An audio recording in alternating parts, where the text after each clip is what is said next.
Graças a paz, meus amados irmãos, bom dia. Como vocês estão? Tudo bem?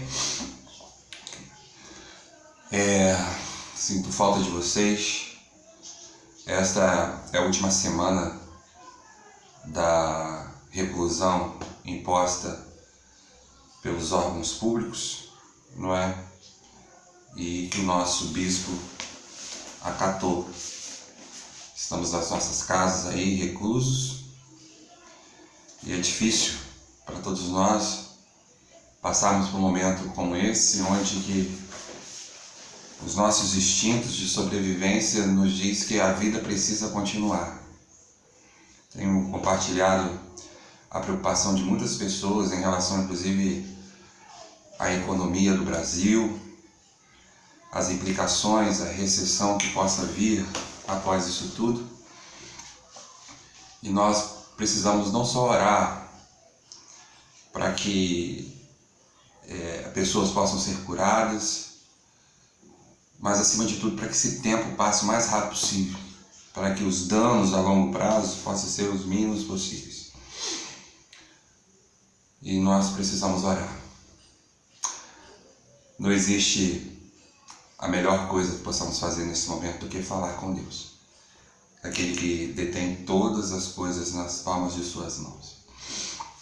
Eu queria meditar com vocês um texto da Palavra de Deus que se encontra em 2 Crônicas, capítulo 30. Você pode abrir a sua Bíblia em 2 Crônicas, capítulo 30.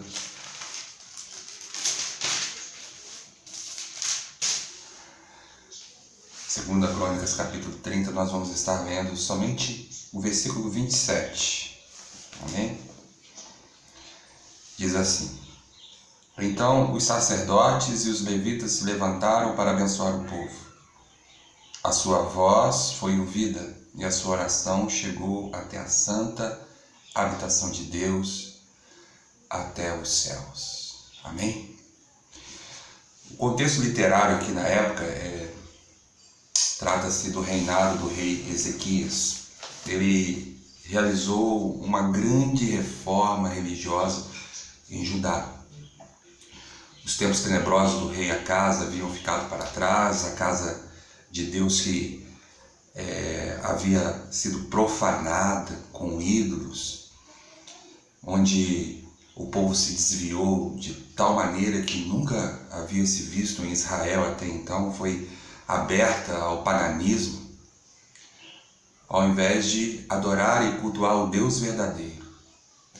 O rei Ezequias fez uma grande reforma, restabelecendo o culto ao Senhor, e como evidência dessa festa espiritual, houve uma convocação solene, em que eles começaram a adorar a Deus verdadeiramente e celebraram a Páscoa. A nossa Páscoa também está chegando aí. E vamos adorar ao Senhor pelo livramento que Deus nos deu pelo sangue do Cordeiro. E esta festa recordava, o povo, o livramento que Deus deu ao povo na terra do Egito, quando eles estavam vivendo sob um regime de escravidão. E nesse contexto, amados irmãos, desta grande celebração que o rei Ezequias proporcionou ao povo,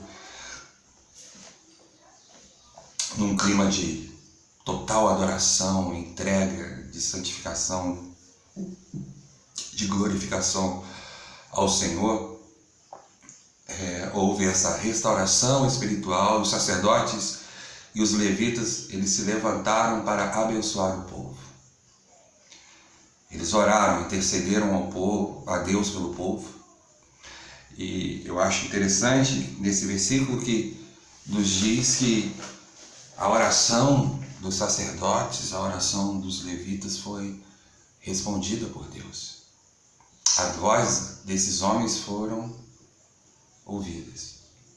Deus ouviu a voz desses homens. A oração desses homens chegou até a santa habitação de Deus. O incenso da oração sobe do altar dos levitas, dos sacerdotes, e chegou até o trono, conectando a terra ao céu. A oração, ela liga dois mundos, o nosso mundo e o mundo espiritual, o mundo de Deus. E por meio da oração nós chegamos até a presença do nosso Pai. Ele está nesse momento atento aos nossos ouvidos. E cada um que ora entra na sala do trono e chega para uma audiência com o supremo comandante das nossas vidas, do mundo, da terra, da história e do universo. Orar é fazer ecoar a nossa voz além das nuvens e conversar com o nosso Pai. Podemos tocar nesse momento o mundo, nossas famílias, o país, o governo, com as nossas orações. Podemos falar com aquele que faz o impossível acontecer. E mais do que nunca nesta hora, nós precisamos disso. Eu preciso disso e você precisa disso. Estava conversando com um grupo agora de amigos nossos que se converteram na nossa adolescência aqui na Igreja Metodista. Muitos são pastores. Sobre a nossa preocupação em relação ao futuro. E chegamos numa deliciosa conclusão. Só orando. Só orando.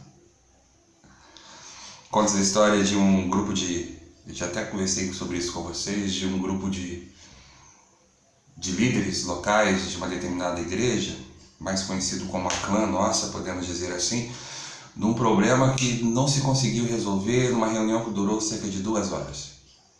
O líder se levantou e disse: olha, meus irmãos, não chegamos a conclusão nenhuma, a situação é muito difícil, vamos orar.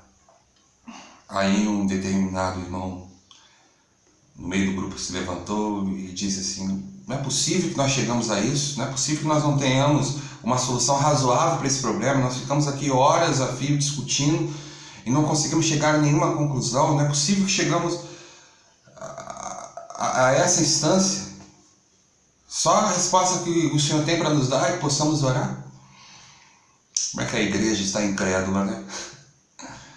A oração não é a última alternativa, sempre tem que ser a primeira.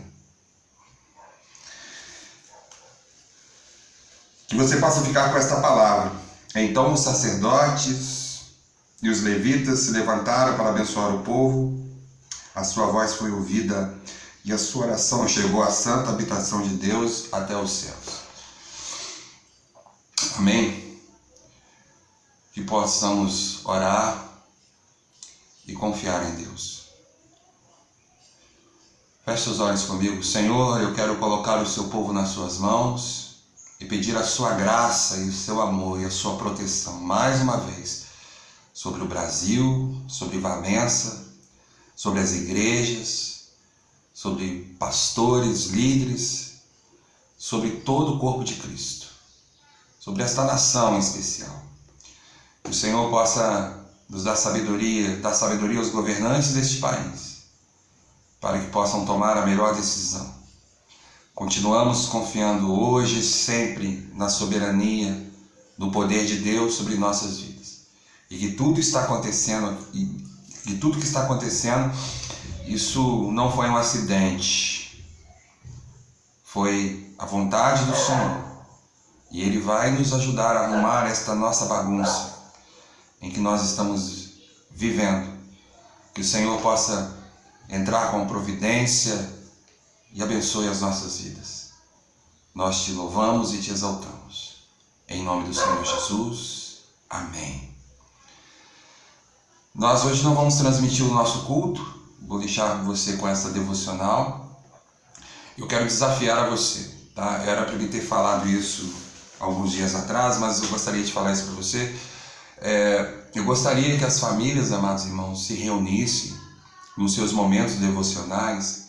Você não precisa postar vídeo, mas posta uma foto aí, você orando com a sua filha orando com você, com os avós orando com os netos, a igreja reunida em sua casa. O fato de nós não estarmos reunidos na igreja local não significa que nós não somos igreja. Eu queria que você, ao estar fazendo o seu culto, você possa tirar fotos e mandar para nós. Amém? Mande uma palavra para a gente. Mande a pregação que você trouxe, o versículo que você trouxe, ok? A reflexão que você fez com seu filho. Vai nos edificar também. Não é só o pastor que precisa edificar a igreja nesta hora. Você pode nos edificar. Eu preciso da sua reflexão para a edificação da minha vida. Amém? Você possa compartilhar aí através de fotos, tá bom? O momento que você tem tido na sua casa. Porque eu sei o quanto é difícil nós ficarmos presos, né? Sem poder fazer absolutamente nada, ter a nossa liberdade comprometida, não é? Nossos filhos pequenos, então, amém? Só Jesus. É muito difícil controlar as crianças. Então, você possa nos ajudar, tá bom? Esse talvez, eu acredito que seja o último domingo que nós não vamos ter culto, vamos estar interagindo com você mais uma vez. Vamos orar para que dias melhores virão. Tenham todos uma ótima manhã, um ótimo dia. Que Deus abençoe vocês.